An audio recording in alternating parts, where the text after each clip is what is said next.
Hello again, everybody. Welcome to another exciting episode of TJ's Thoughts. For those of you that watch me regularly, you may have noticed that there hasn't been a TJ's Thoughts last week or the week before.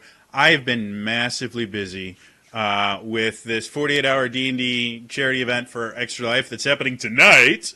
That I haven't been able to record these, but the final episode of the kind of 4-part mini vlog series for Future Girl came out this week, and I wanted to do my final kind of TJ's thoughts on this little mini series. Again, the too long didn't watch of this is I loved it. I loved every I loved every episode in certain ways.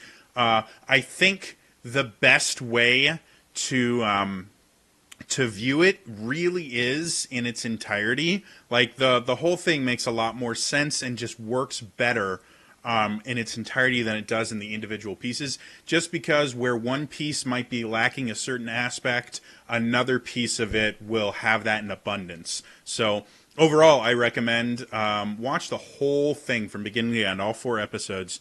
And make your judgment after that, because it's really, really good and really, really fun.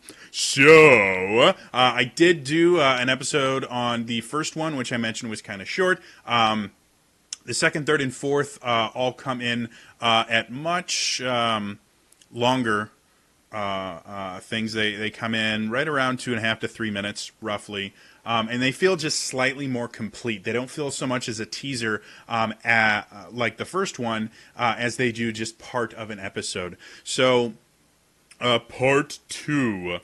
We do get to see the introduction of, spoiler alert, Evil Viking and Evil M. And apparently in the Evil universe, Viking and M have a much more solid relationship than they do in the Prime universe. Just because, again, one of the comments that I've made quite a few times is the fact that this entire series is basically the idea of it's the relationship between Curie and M, and Viking just randomly interjects every so often to throw things off kilter or sometimes to act as the voice of reason.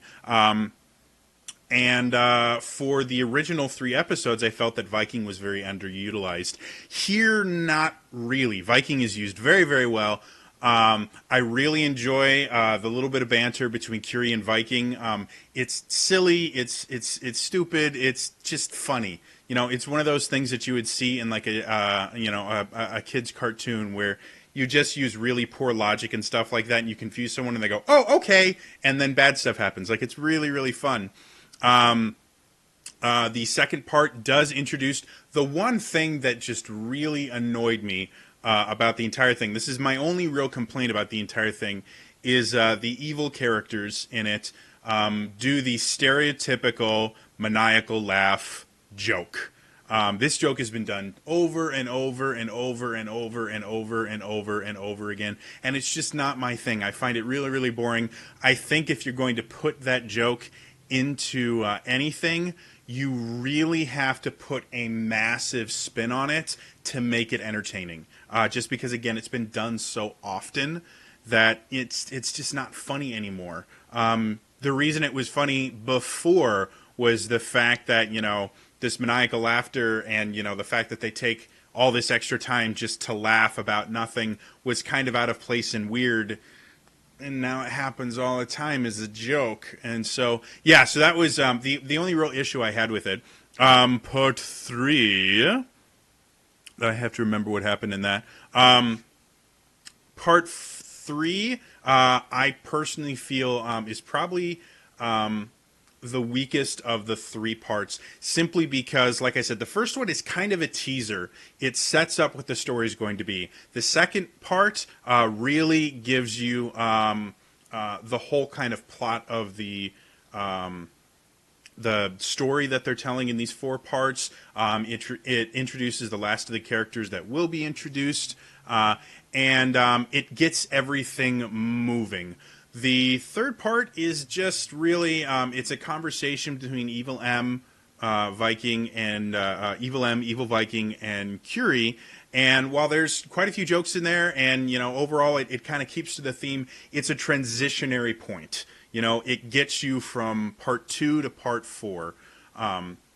So it's still entertaining to watch, but like I said, you have 4 like really strong, really fun to watch things. The third one is the weakest of the strong, if that makes sense. And then the fourth one is my personal favorite, just because again I'm a sucker for like one-liners and little things like that. And they have great Evil M. Has a couple great one-liners in part 4. Curie gets a great one-liner towards the end of it that I'm not going to spoil for you, but it's actually a callback to a previous episode, and it's just like everything is really, really good in the fourth one. It ties everything together, and you get more of M just doing all the like really great expression work and reaction work that she does in all of this. So overall, again, I think part 4 is the strongest of the 4 parts. But again, if you watch it as one complete thing, that is the absolute best way to do it, because you get everything all at once. You get to see the entire story, basically how it was meant to be viewed. As much as they did chop it up into 4 parts, it is one story in 4 parts. So seeing it all together is the best way to do it. If you haven't seen any of them yet, please check them out. I will have links for all 4 episodes in the description below. And if you're not subscribed to Amy Dowling's channel, which is where she puts all this stuff up, definitely do it. Follow her, all that stuff. Blah, blah, blah. I'm advertising for another channel that's not paying me because I really, really enjoy her work. I enjoy Future Girl, and I want to see more of it. I think the idea behind Future Girl and just the premise of it just has so much potential behind it. And from what we've seen thus far, the writing staff, the actors, the crew, the directors, everybody that's been involved in this really understands the potential behind it, which is something that can really kill a show. Is you can have this great premise and a lot of potential behind a show, and then you can have people that don't understand that potential and just kind of ruin it. And that's definitely not happening here. I think it's going really, really well. Another thing that I thought was interesting that I haven't pointed out yet, all 4 of these episodes directed by the illustrious Jay Dallin, Amy Dallon's brother, and he does a remarkable... That's my phone. He does a remarkable, wonderful job framing all the scenes the way they're supposed to. Like, I really enjoyed all of these things, and like I said, I liked the overall story of everything. So, yes, please check that out. Cast, crew, and everything of Future Girl, thank you so much for making another amazing, wonderful program. And yeah, like I said earlier in the video tonight, I do have the beginning of the 48-hour D&D Extra Life stream, so please head over to the All for Geek Alliance Twitch channel. It's twitch.tv/All4Geek and watch us, consider donating to Extra Life and all that stuff. And yes, that's all for me, and I will see you guys tonight. All right? Bye-bye!